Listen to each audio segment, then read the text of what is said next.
All right. Okay, but so one of the things that Engage Arkansas asked for us to talk to you all about was some of the timesheet things that they brought up. And so we're going to try to walk through it if we can get the test member account, if that's all working. But if not, we will we'll walk through it if we can, and we'll talk through it if we can't walk through it. The first thing that they mentioned about timesheets was obviously making sure that the correct people are on your timesheet. So I'm going to choose last week. No, I'm going to choose this week.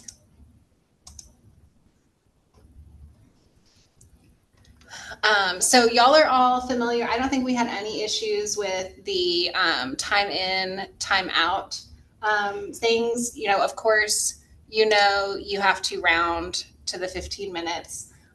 We did have a couple of folks who were having timesheets rejected by site supervisors because maybe they had rounded up and the site supervisor was not feeling so generous about that. But if you have not had that experience, that's great. If you do have the experience where you need to round something and you're not sure if the site supervisor is going to approve you rounding up, then I would just ask before you submit it. So I wanted to go over the service categories really quickly just to remind everybody of some of the maybe lesser known ones. Your site is going to be the primary category that you use. You all know that. If we're doing something as a group that's hosted by this program that like Anne would approve, or that, one of the UCA staff members would approve, then that can be BearsServe leaders. But it just bugs me so much that they're not in alphabetical order. But training and meetings is another category that you have, and that applies to any meetings, these trainings and meetings, as well as, others that we have that maybe are hosted by Engage Arkansas, that. And then virtual training is just like it sounds, but when you're doing something for virtual training, there would be an expectation that you provide some documentation to Anne that you did that virtual training on that day, because we did have a couple of questions from Engage Arkansas of like, hey, this person said they did this webinar on this holiday. Like, do you have documentation that they actually did it? And so they may ask us questions about that kind of thing. So that's all familiar to you all, the time in, the time out, the total hours, and the categories. We had some flags from Engage Arkansas about folks maybe selecting the wrong site supervisor by mistake, and then it gets sent back to them because they need to select the person who can actually verify those hours.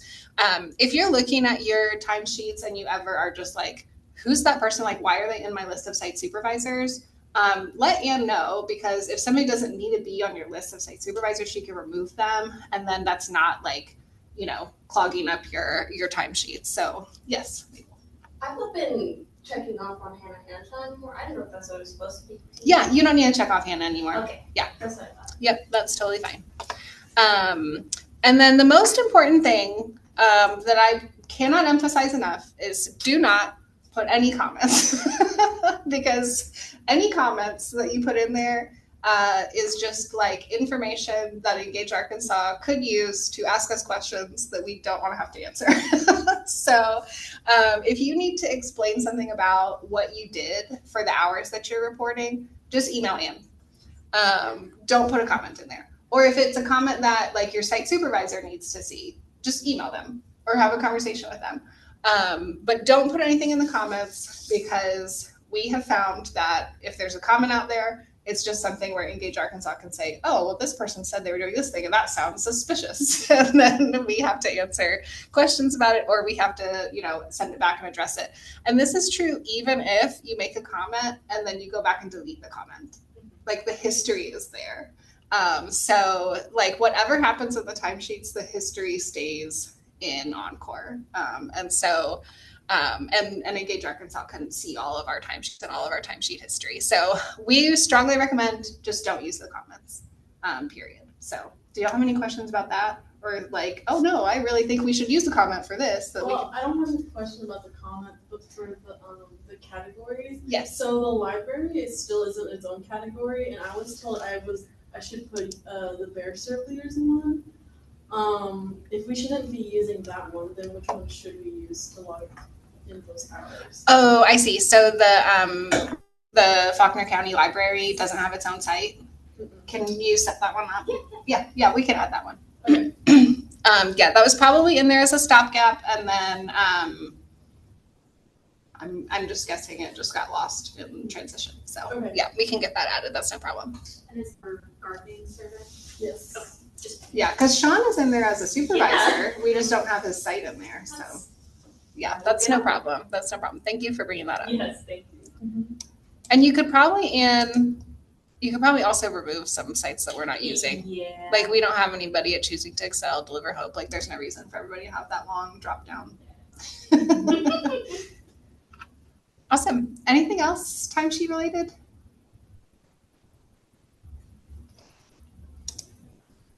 Oh. Fleur was in the waiting room. I have a question for the food pantry. Am I Yes. supposed to still have Will on there as a supervisor? Because I don't. Yes. Okay. So you are serving at the food pantry, but you don't have Will in your list of supervisors? No, I thought it just got changed over with Anna Lynn, and I was like, okay. So I just, Oh, is Annalyn in there as your supervisor?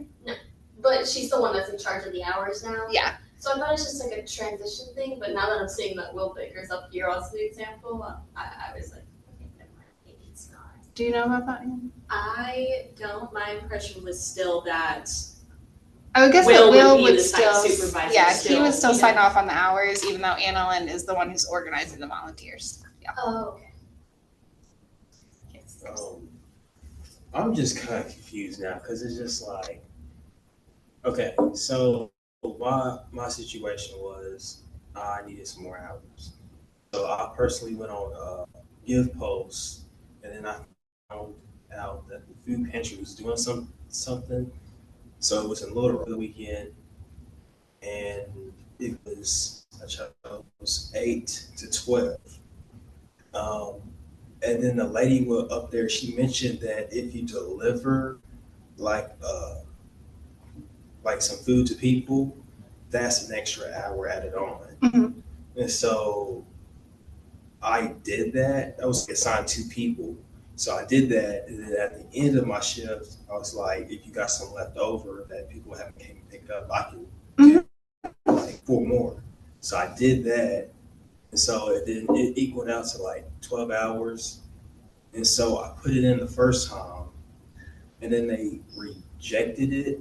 I don't really understand why they do that. Yeah. And then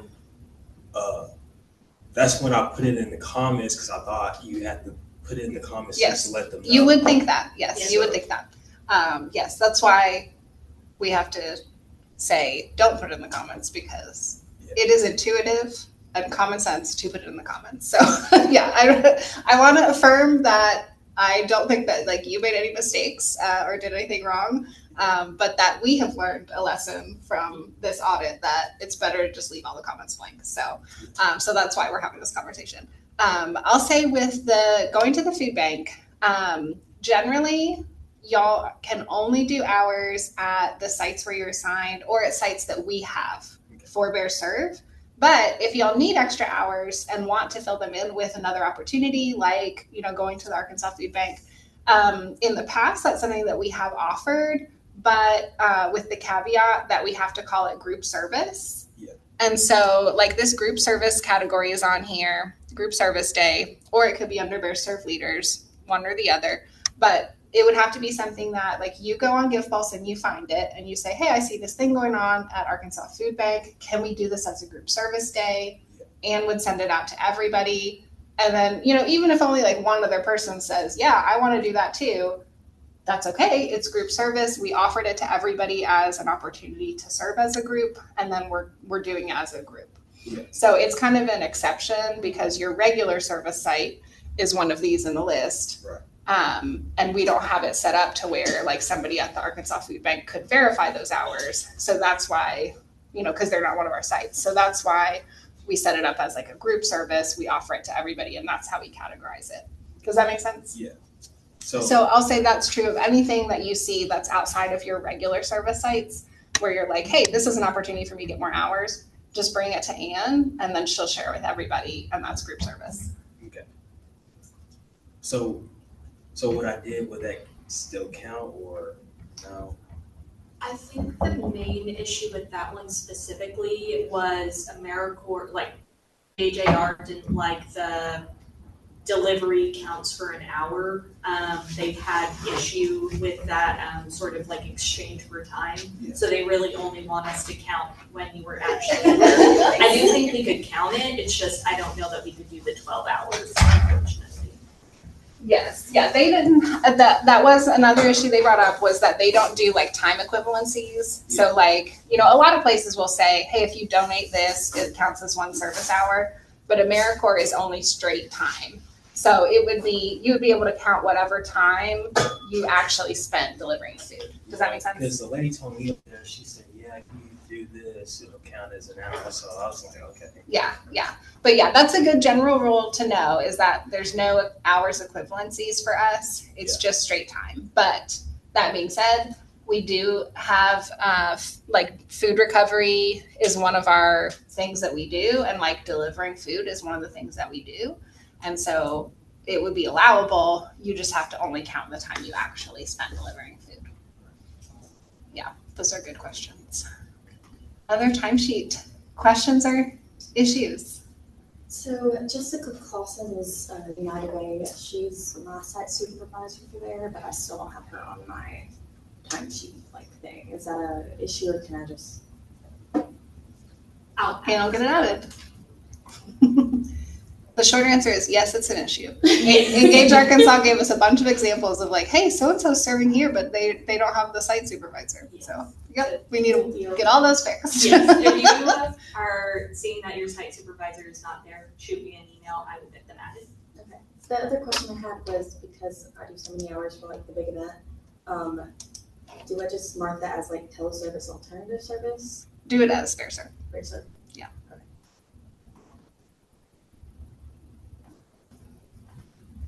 Any other questions?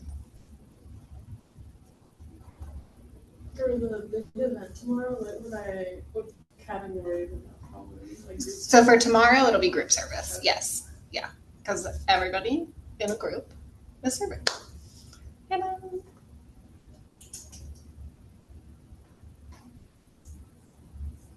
Any other timesheet? Oh, the other one that I almost forgot to tell you that they brought up to us was submitting timesheets early.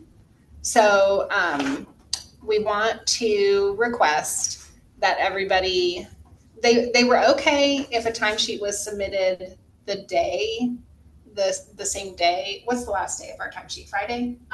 Technically it's Sunday, Oh, it's Sunday. Okay. but they took issues specifically with when people would say, like, let's say you last served at your last service site on Friday, Mhm. but you submitted your timesheet on Thursday.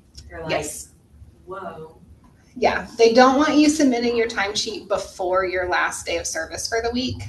If Friday is the last day that you serve for the week, it's okay to submit it on Friday. But don't submit a timesheet on Friday if you're going to serve on Saturday. So like this week, if you're going to a big event tomorrow, don't submit your timesheet today, even if you're confident that you know what time you're going to be serving tomorrow. And even if your site supervisor approved it, they didn't want to see that people were submitting a timesheet before the last day that they served that week. And so I think it is good practice to get in and do your timesheet like each day, or, you know, like earlier in the week, if you want to get in on Wednesday and fill in your hours for Monday, Tuesday, Wednesday, and then come back to it on Friday, Saturday, or Sunday and submit it whenever you're done serving, like that's fine. You can get in there and work on your timesheet and save it. But they didn't want to see people submitting it before the last day that they served that week. And so that was one. And then another is if you have a week that's a 0-hour week where you didn't serve at all, like maybe you were sick or, you know, whatever, over the holiday, maybe for spring break, you're going home and you're not going to serve it all over spring break, and it's going to be a 0-hour week, still submit the timesheet as a 0-hour week so that the record is clear that you didn't serve that week. Because when Engage Arkansas looks at our timesheets, if they see one that was never submitted, then that's a question mark for them, and they don't know, like, did you serve and you just like haven't submitted that time yet? And if so, is it like super late and that would be a problem? Or did you not serve? And we know you probably shouldn't serve, but just to keep all of the records really clear, if you have a 0 hour week, just go ahead and submit that timesheet. So, okay, that was it for real. Any other questions? I'm still waiting on, it looks like 4 of my weeks to be approved, because one of my site supervisors has not approved them. Do I just? Oh, sorry. You're good. I've gone ahead and compiled a list and sent those to site supervisors that still had outstanding timesheets to approve. So they are on my radar and I'm pestering. Yes. You have several like reminders in chief who work here who will remind. Yeah. Okay. Because it's like not reflecting on my service hours. Yes. So it's saying like I need 30-something hours Yes. a week. And I'm like, That's not true. Yeah, no, they're on my radar and I am unfortunately filling up their email inbox. So. And then also, I forgot the lady's name. One of the ladies at Yarn. So she hasn't been receiving like a confirmation or. I've taken care of that. I think when Hannah and I switched roles as program director, I think all of the reminders that she had set up for site supervisors got deleted. So I've had to go back through and recreate those. So hopefully they are getting them now. But if not, I am still keeping them in the loop with actual emails. So Okay. hopefully that is resolved for now. All right. Okay, well, if any timesheet questions come up while we are continuing this meeting, please interject, because that's the most important thing, is that we want to make sure that our timesheets look good going forward. And yeah, thank you. Okay, so we're also going to spend just a little bit of time reflecting, because I love reflection. And so, did anybody need these analyzed? I have 2 handouts for everybody.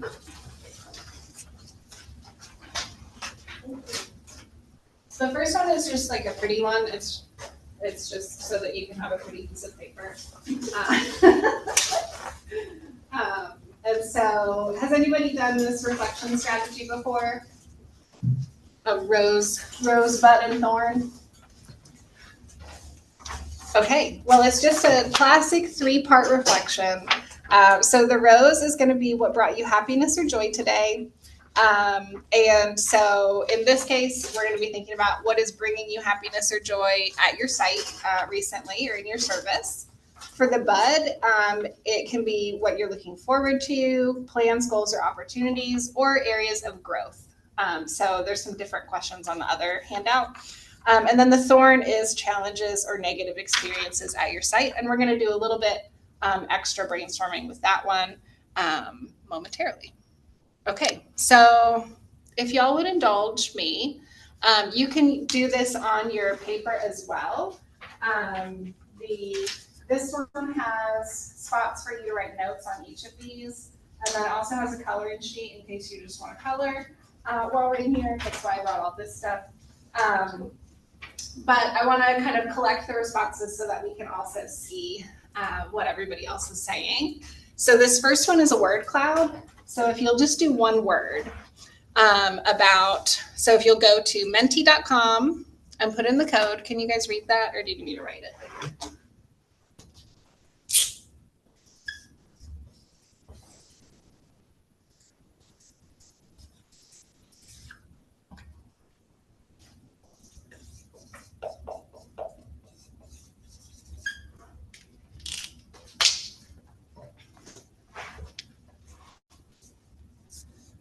And so this first one is set up as just a word cloud. So you can just put in one word about something that is a source of happiness for you in your service lately. So that's the rose.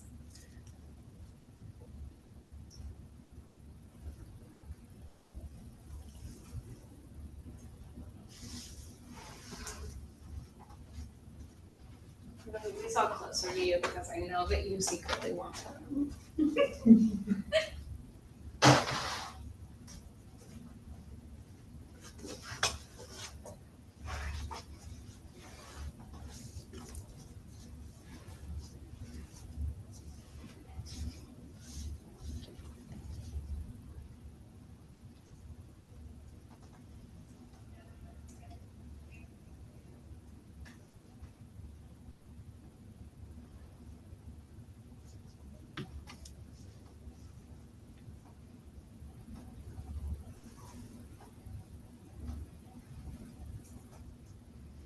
Awesome. Thank y'all for sharing. These are great. Is anybody willing to elaborate on one of the words that they put up here and just tell us a little bit more about what's bringing you happiness?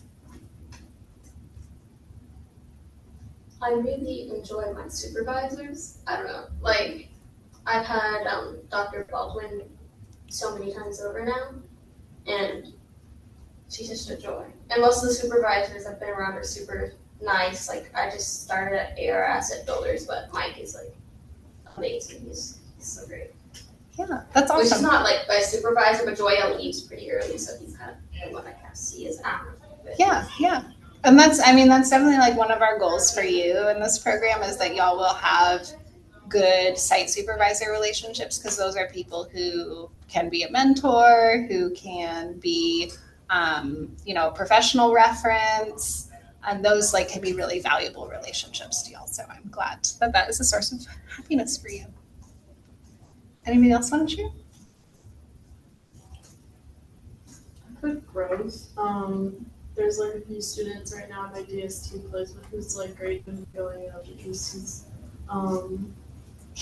he's reaching out for help from me. So he's really putting in the work to study, and he's like getting better at math. So that's really awesome to see. But also, we've been working on starting plants inside to eventually plant them outside and seeing that also grow. That's very poetic that you have like the growth, like multiple kinds of growth. I love it. That's awesome. And I think it's also really important to reflect on those times that you are able to see, students improve, and you're able to see that, because that's not always the case, right? Like sometimes you're working at a site or you're working with a person and like you're not going to see the payoff in a semester or in a year, but you've still done something important. But it's good to really reflect on those times when you do get to see the growth happen in the space of a semester or a year. So, anybody else? Who's been laughing lately? I want to call you out for laughter. Who said laughter? No. I just want to know what's funny.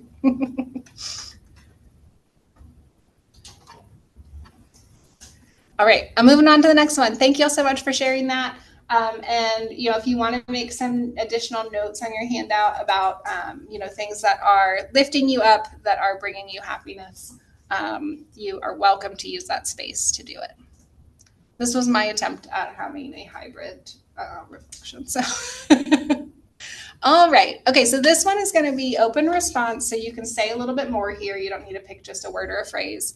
But where do you have an opportunity to grow at your site? So this would be the bud of your rose, bud, and thorn. This is something where you feel like something's maybe starting to emerge that will become a rose, but you feel like, it's still in progress. And I think Kylie was the one who had laughter. Is she online? Oh, yay! Thank you, Kylie. And I was like, oh. Yes, I'm too afraid to go out of full screen on here, so No, I'm not paying attention on the chat. So I tried to, but I had it pulled down. Yes, thank you. I'm glad there's laughter at your site.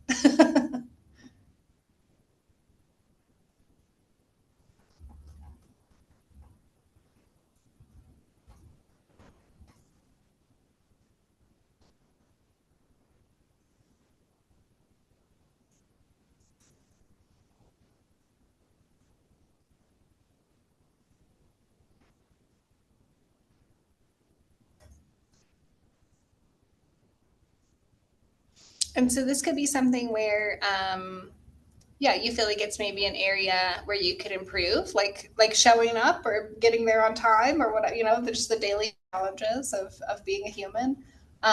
Or it could also be something where maybe you feel like you're learning a new skill. You're maybe like stretching yourself, something like that. Oh, people skills, that's such a good one. That's also one that we really hope that you're all getting out of this. Time management. Yeah.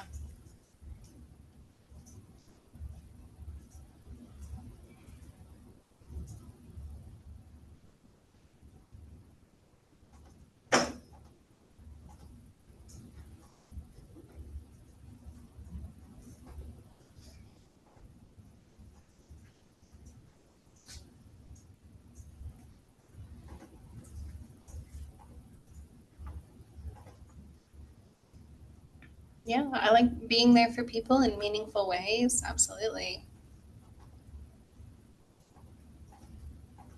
Being disciplined and motivated.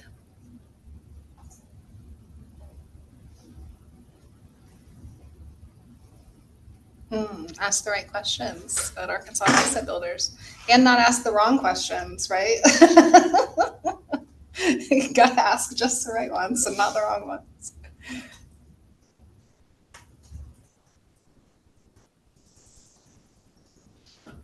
Awesome. Does anybody want to share a little bit more context about an area where you feel like you're growing or have the opportunity to grow?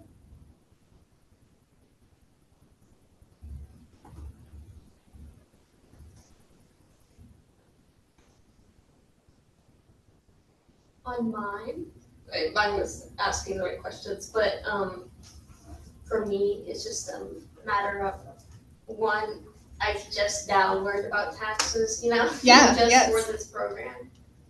And two, I've never gone through so many questions and interviews with people before, and it is a skill I never thought about someone having to master. Yeah, yeah. Because I'm sitting here asking questions about so what's your income? And then also, don't get me started on trying to explain Medicare. Whenever I'm trying to figure out, it's like, do you have marketplace insurance or Medicare? And you're like, I remember, do you have a copay? It's questions like that. Where it just feels like I keep having to reword my what I'm asking. Yeah. I've done that job also. Mm-hmm. And I feel like for me, one of the hardest things is to ask people questions. Like, I won't say it's challenging to be sensitive. Like, I don't find that challenging, but I find it challenging to ask people a bunch of very personal questions and then not react. Do you know what I mean? Because you just want to, as a person, you just want to be like, oh, that's awesome, or oh, I love your name, or you just want to say something, and you just have to not, because that can be not appropriate, right? So, yeah. Anybody else? Things that you feel like are opportunities for growth?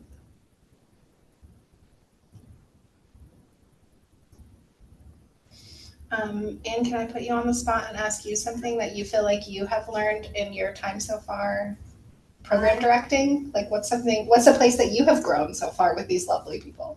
I feel like I have learned a lot in time management as well, because I've gone from just managing my schedule and one or two other people's schedules to having to balance meeting with all of you and going to different sites and taking in a lot of new information. And it's really testing my ability, my previous foundation of people skills, and I'm having to learn how to approach that in a different professional setting, because I'm used to speaking to either professors or little bitty kids. So this is a new field for me. So. Yeah, yes, every audience is different. Yes. And we have a lot of different audiences at AmeriCorps. So thank you. All right, well then the very last one that we are going to do here is the challenge, the thorn. And so let's think about, and this is also an open response, so you can give a little bit more detail here, but only as much detail as you want. But one challenge you are facing right now that you could use some help with. So we may be facing all kinds of challenges, but what's something that in particular you would love some support or even just words of encouragement related to?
Managing return timesheets, crying. And then I feel your pain.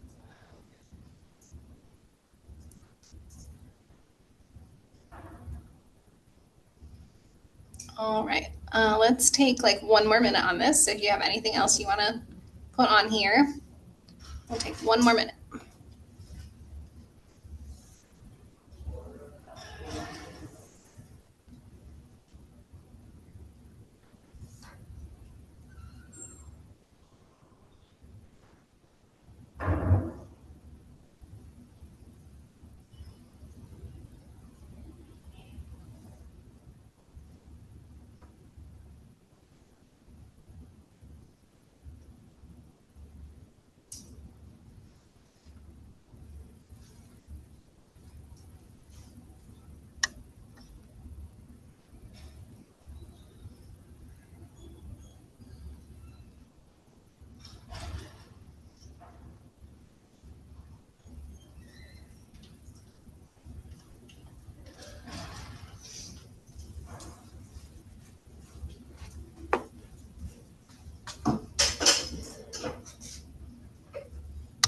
Ashlyn, you have 30 seconds to tell us a challenge you're facing that you could use help with.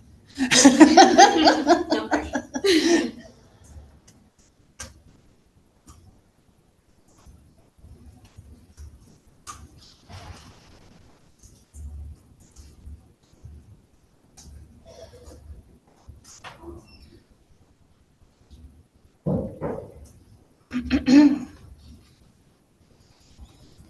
All right, so what I want you to do as we are wrapping up putting our challenges up here is take a minute to look at the challenges that other people have shared and that you have shared. And I want everybody to brainstorm something like an encouraging, thought or strategy for addressing one of these challenges that you would be willing to share with the group. And so the idea is we don't have to know who said what challenge, but we want to try to offer some support that maybe like we have experience with or that we have a strategy for to help them address that. So like if we are talking, so we have a couple in here that are managing stress, and then I think being emotionally tired, I feel like that one's also expressing something about stress. And so, stress management techniques, like what's a stress management strategy that works for you that you would be willing to share? So does that make sense? So let's just take a couple minutes and brainstorm. And if you want to make some notes on things that you want to share related to one or more of these challenges, and then we will go through and share our words of encouragement or, problem solving strategies.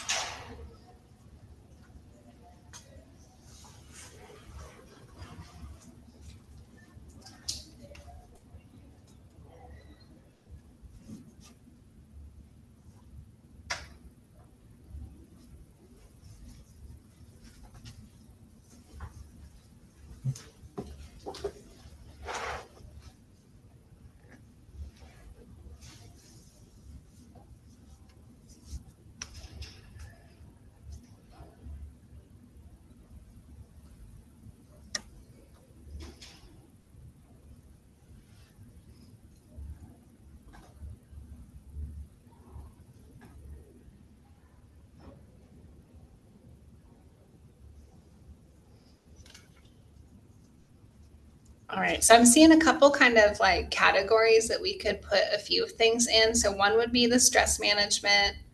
I think another one is kind of time management. So like the balancing volunteering, school, and time for myself, keeping up with everything. I would put those together. And then we can talk about kind of the specific ones as well. The learning to be more authoritative, maybe like increasing confidence in interactions with others at your site, being a better tutor, and managing return timesheets. I'm not sure where to put showing up. Maybe would we put that in like time management, like a motivation or time management? Okay.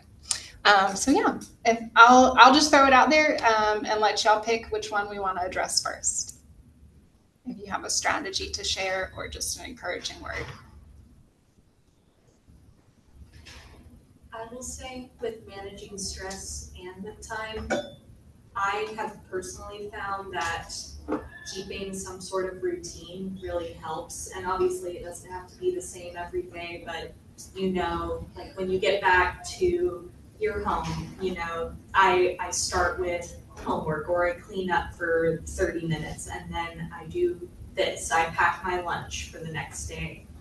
Just kind of making little things that work for you in your daily routine helps cut down on giant tasks that come up all at once. So just kind of taking it a little bit at a time and running into a normal routine kind of helps take some of the brain work out of the stress. It's like when you hear about like presidents who eat the same thing for breakfast every day because it's like they just don't want to have to make that decision. I think that's really smart, to like try to minimize some of the decisions that you are making so that you can focus that, like you said, that brain energy on important decisions. Other stress management techniques that y'all have that work for you? For me, whenever I'm like back in the dorm, I set a time where I stop working because I can't go to sleep if I work until I'm gonna go to sleep. You know, so for me that helps with stress because I'm sleepy more. Yeah, that's a good point. Like work is like coffee. Yeah. Well, and I think sometimes too, we end up staying up later to like make up for the stolen time. So I'm like, I might as well just set time down for myself. Because I already know I'm gonna stay up late if I don't. Yeah, that's really good. I don't know about y'all, but when I'm stressed out, I go for a drive. And it keeps my mind off, and it puts my mind in another position, So yeah, I like to go for a walk, but I feel like same kind of thing. Yeah, just like get out, change your environment, do something where you don't have to like think really hard. Yeah. And I will also say like having a few different things to relieve stress, like almost kind of like a relaxation menu. So like that you can do any of these 5 things, like going for a drive or going for a walk or talking on the phone with a friend, having those set things that, oh, this is helpful for me. Kind of also, you always have something to fall back to. Anything else?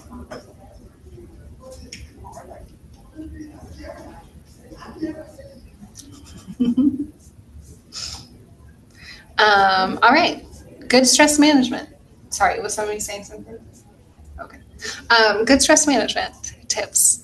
What about time management? So, what time management techniques do y'all have that work for you? Whatever you say, I'm gonna steal it because still working on that one.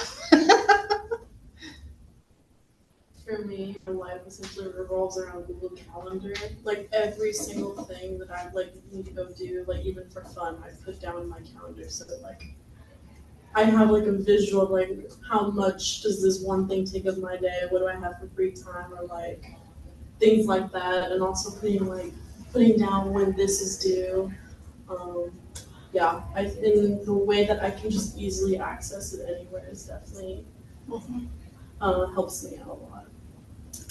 Yeah, I recently learned about the tasks on Google Calendar. Do you use those? Oh, yeah. Yeah, I saw those on somebody else's calendar and I was like, what's that thing with the check mark? I want that. So. Yeah, I like break it down to class or if it's like a personal thing, like have categories. It's color coded. Yes, I like to color code my Google Calendar too. Yeah. Look at all these nerds in here. We love it. We're all like, yes, color coded Google Calendar. What else? What other time management techniques do y'all have? I mean, what do you do when you are just like over committed? How do you deal?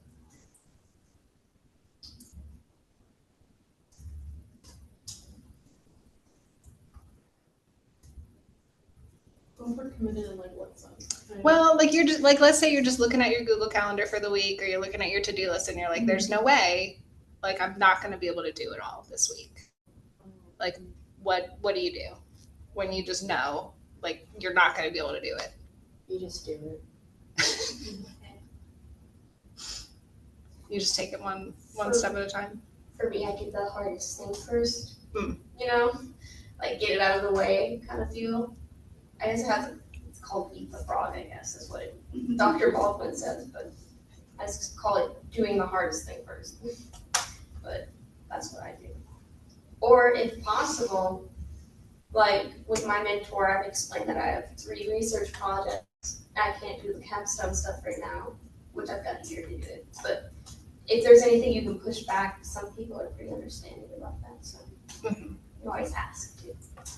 Yeah, I will say when I am and at this point in my life, I do have a good sense of when I am like genuinely overcommitted and like when I will actually not be able to do everything that's on my list. And like, I feel like I'm pretty good at knowing when I'm in that situation and then saying which of these things, if I don't do them this week, it will cause a long-term problem, right? Like which of these things really has to happen now or else it's going to have a ripple effect, right? So it's like if you're planning a party and you don't invite the people to the party, there's not going to be a party, right? Like, so you know something has to happen now or like it's not going to happen later, right? And so like prioritizing the things that you really have to take action on now, even if it's a small action, and then making that your urgent task as opposed to just like, you know, people are coming at you all the time asking you like to do something and, you know, it can feel like, you know, you're just responding to whatever's coming your way, like this homework, this, you know, this service thing, this, you know, friend thing, this work thing, whatever. And so being able to say, like, no, I need to be strategic about this has to be a priority, and then I can say yes to this other thing. For me, that's an important time management technique when you're overwhelmed, is to be able to say what will cause a long-term problem if I don't do it now, and prioritize those things. And then, like you said, Mabel, kind of understanding like, what could I cancel? What can I push off? Where can I make a decision about that? Where somebody will be understanding, where somebody will be able to give me that leeway, because not everything can, right? Other time management techniques, strategies? Sometimes when you have so many tasks and you've kind of overcommitted, it can kind of put you in a sort of paralysis where it's like, oh, I can't do anything because there's just too much to do. Something that I do is I will set a timer and say, I'm going to work on so-and-so, whatever the highest priority thing is, for an hour.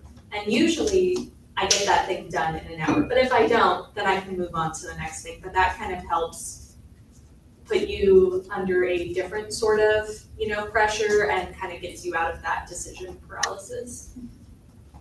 Does anybody find that when you think you have a time management problem, you really have like, it's really like an anxiety problem or like a stress problem, right? Like you think you don't have time to do something, but really you don't want to do it. How do you handle that? That was kind of what I wanted to bring up because Yeah. I think I get in my head about things and Yeah. I think that I'm overcommitted to things and I don't have time. But I think what helps me is like that prioritizing. And for me, it's like a to-do list. Mm-hmm. Like I think looking at the calendar sometimes is like to my own detriment because it looks like there's so much to do. Yeah. But then when I just grab a sheet of paper and just write like what I need to do, when it's due, or like how it will impact, like if I don't do it, who can I contact to like see if I can push it back, that's when I'm like, okay, it was never that serious. Yes. Yeah, I get that way about like emails. Like I'll need to send an email to somebody. I don't know why. I don't know why emails are the thing, but it's like if I need to send somebody an email, I will put it off so long. And then I'm like, well, I haven't emailed that email that I need to do. Like it's been 2 weeks. How can I ever email them now? And it's just a big emotional thing, you know? And it's, if you just sit down and do it, it doesn't take a long time. You just have to overcome the anxiety and the stress, right? Another Amy Baldwin tip is a daily top 3, which I feel like sounds similar to that, where you just say like, hey, if I can only get 3 things done today, what are the 3 most important? things, and it could be like send that email, do whatever. And so like having a very manageable to-do list, just 3 things, I find really helpful when I'm feeling overwhelmed. What about like for that time management, thinking more about like the motivation? So we had one on here that was just like showing up to a site. Like how do you, what tips can you offer for somebody who has something they need to do and they're just not feeling like motivated?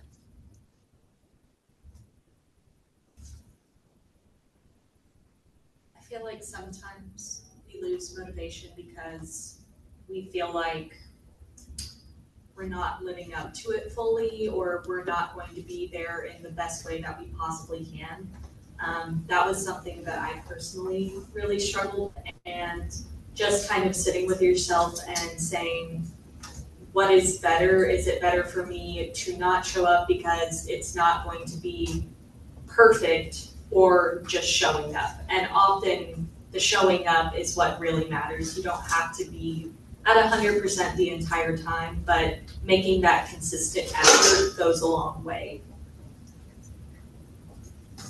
Doesn't have a chance at being perfect if it never happens. For me, it's like if I don't go to this site, I know I'm gonna start getting behind on hours. Like that's like my biggest thing. That I'm only doing it a service to like my future self. That if I keep pushing off these hours, it's only gonna come up in the future as a much bigger problem. So that's kind of how I just force my way through days when I'm not feeling motivated. I'll bounce off of that and say like once you get behind in hours, it's kind of hard to like motivate yourself to continue on unless like you're forced to do them like I am. So Yeah, it can be kind of demotivating too. Yeah, I definitely, if you've ever been depressed, just getting through it, right? Just like getting up, putting one foot in front of the other, just like going to your site, just doing the things that you know you're supposed to do, even if you don't feel motivated to do it. Like, you know, if you just do that for long enough, like you'll come out of it, So sometimes it's that. Sometimes you just got to do it, and then you'll kind of return to your sense of motivation or your understanding of like why you valued that. But I think sometimes you have to have like a mindset shift, right? You have to think about like, hey, why am I here? Why did I want to do this? You have to remind yourself, right? What about being a better tutor? Who's got good tutoring tips? Or just like somebody who is feeling good about tutoring, how do you approach it?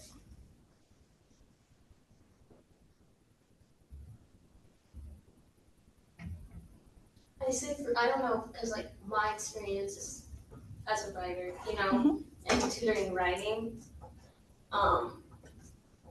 always compliment something they're doing well. Because if they feel like, and you don't have to lie, because you can find something they're doing well.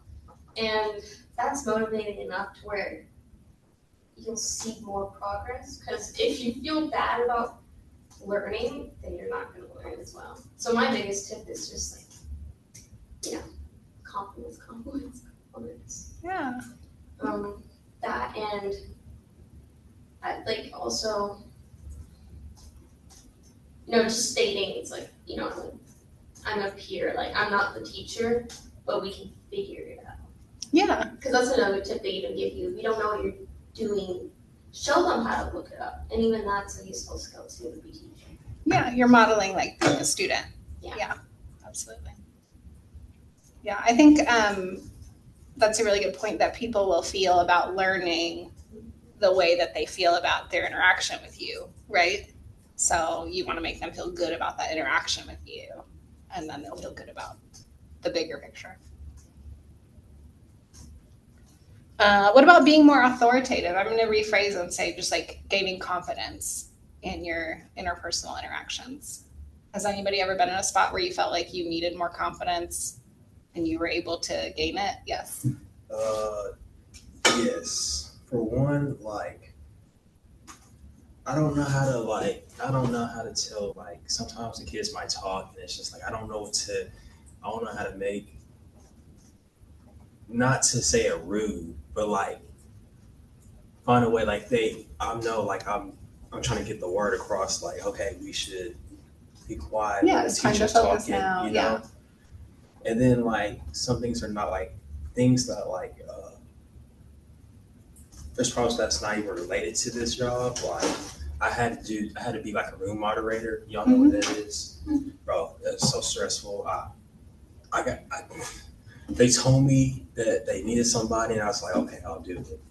And when people walk in and the performance is about to start, you know, they talk a lot. So it's just like I'm kind of sitting there like, hey guys, can we please be quiet? I'm trying to say it without like being rude or anything, because like I don't know how to say it to get the word across. Like, hey, okay, we should all be quiet, you know. So I think I need to work on that a little bit more. I don't know, but yeah. So that's what I'm doing. Yeah. What tips do y'all have for that? For me, I whenever I was like younger, I was really shy and I would never stand up for myself. But I found that the more it's like as I stuck up for more people like other than myself, it became easier to realize when you know how things are done to just don't be afraid to raise your voice a little. Because it might seem like a rude thing, but some people aren't going to pay attention to you until you're like, hey, I need this, like, especially when people are like off in their own world. And to me, it's not rude. But also it's like I babysit, so kids sometimes need, like, you're like, guys, okay, we need to like just quiet time, you know. Yeah.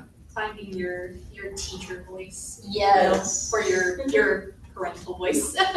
Well, and I think like in an after school program context, it's really helpful to have some structured socializing and then structured focus time, because like they get into a routine and like they need an outlet for just like hanging out after school. And so I think to just say like, hey, when we get here, we're going to spend 10 minutes just hanging out, doing something fun. And then we know after that 10 minutes, we're going to switch and we're going to focus on homework, right? And then you can lean on that and say, all right, everybody, it's time for us to, you know, shift and for us to focus. Yeah.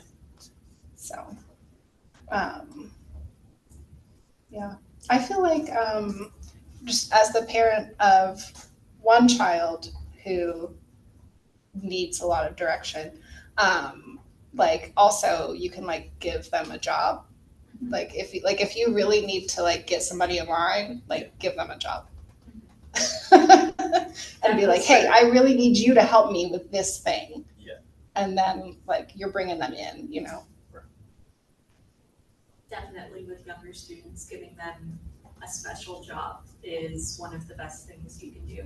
Yeah. Because it provides them that sense of, oh, I'm a part of this. I'm a part of the community. I'm a part of what's happening here, and I have a role to fill in this community.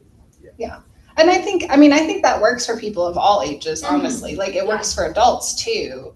You just approach it differently, you know, but like if you need to engage somebody in a process and get their buy-in, like you give them responsibility.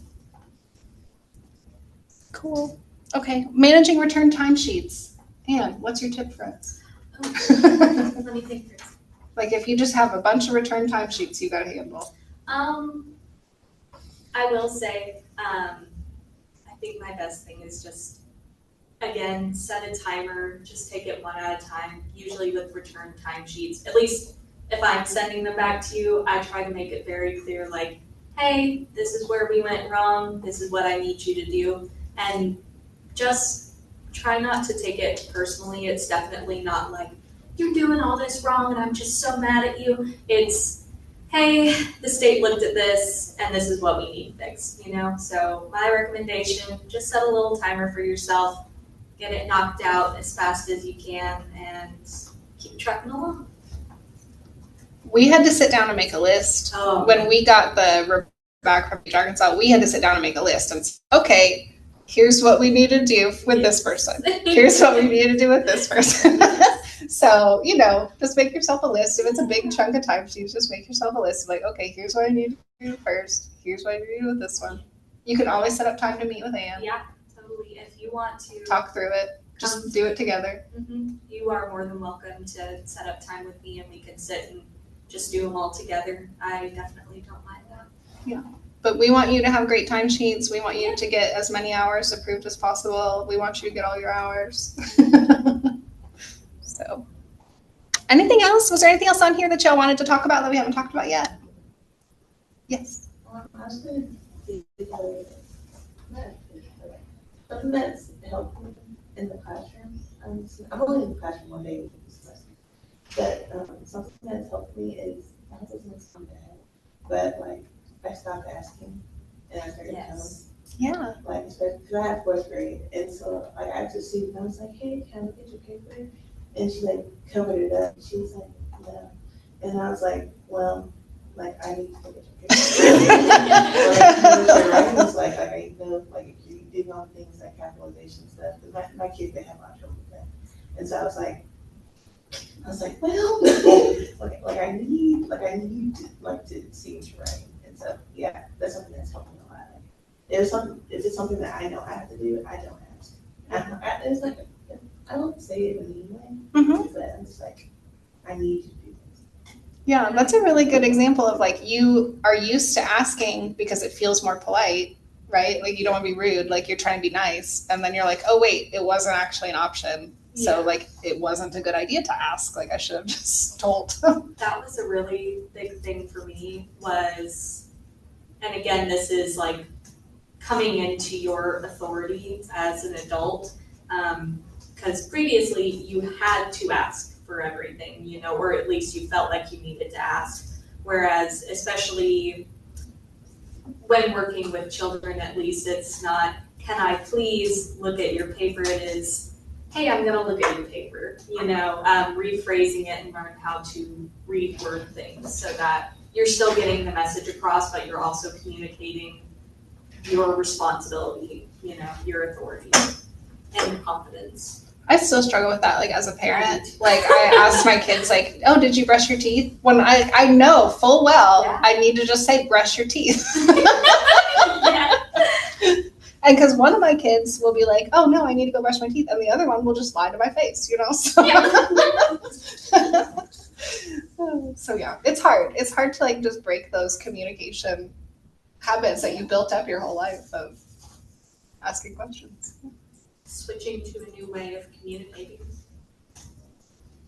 Awesome. Well, any other things that y'all need to talk through about sites, challenges, or just things you want to talk through or share? Yes, ma'am.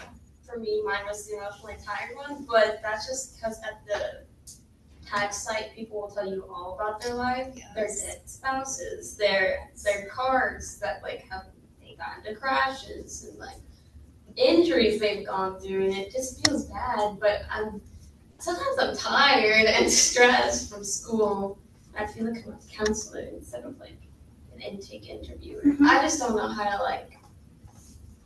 I don't know how to not let that get to me. I don't know. I just yeah.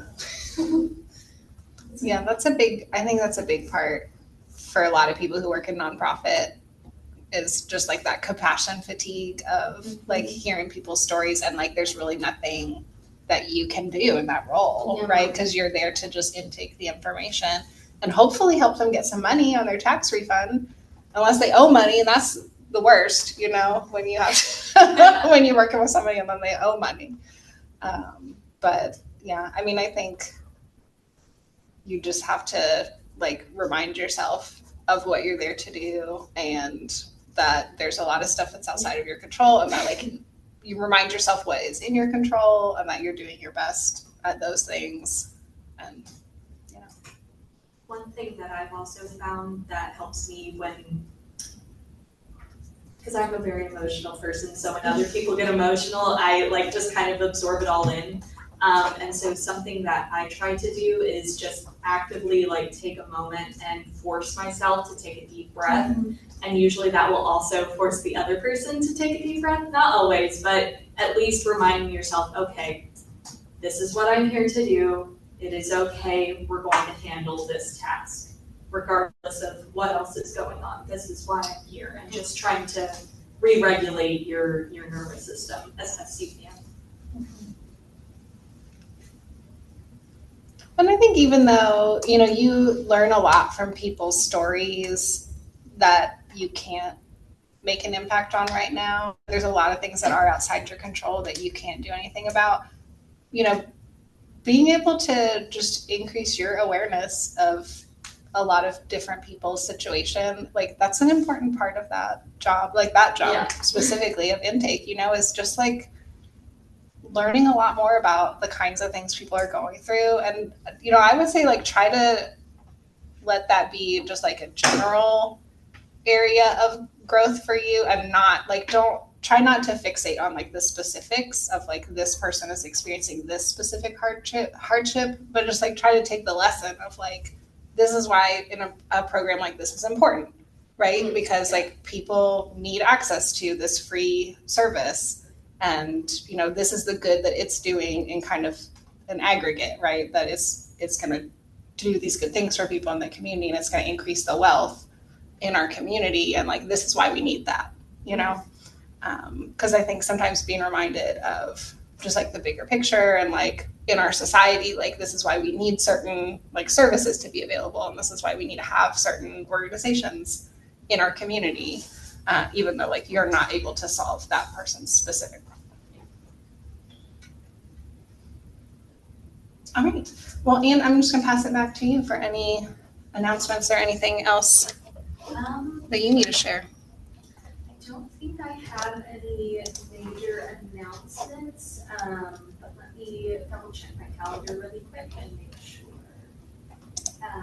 If I've sent you any corrections or things that need to be resubmitted on your timesheets, please have those back by the end of day Monday, because we need to get that back to Engage Arkansas. So if we do have changes on there, please try to get them done over the weekend, or if you want to set up time with me on Monday, we can knock them out together.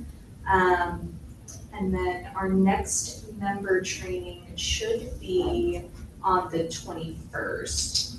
And next week is AmeriCorps week. So if you guys are available, I know most of you aren't, but if you are available on Thursday, AmeriCorps will be in Little Rock. I can send you some more information on that, and that would be a good way to get some hours. We'll be there from 10 to, I believe, 2 in Little Rock, and we'll be visiting the Capitol. We'll be watching some sessions and talking with our government officials and explaining why this program is so important. So. And you can provide them with like an excuse letter if they need to miss class. So if you, obviously only if your professor's okay with it. So if you want to join us, that is an option. I'll also say we are bringing some lawmakers to campus on Wednesday, March 19th for who are part of the Arkansas Future Caucus. And that would also be a really good time to interact with your lawmakers, whether or not you're able to go to the Capitol Day.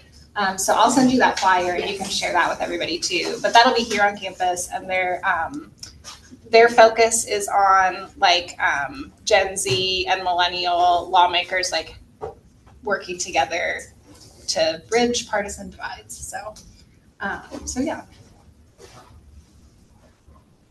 Okay. Anything else?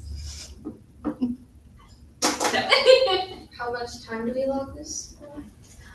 Is it 2 or 1 hour? We have been here for 1 hour and 15 minutes. So yes. If you need more time, you're welcome to hang out and we will have further conversation with you. But I know some of y'all have things to do, so you're welcome to stay in color, your rows.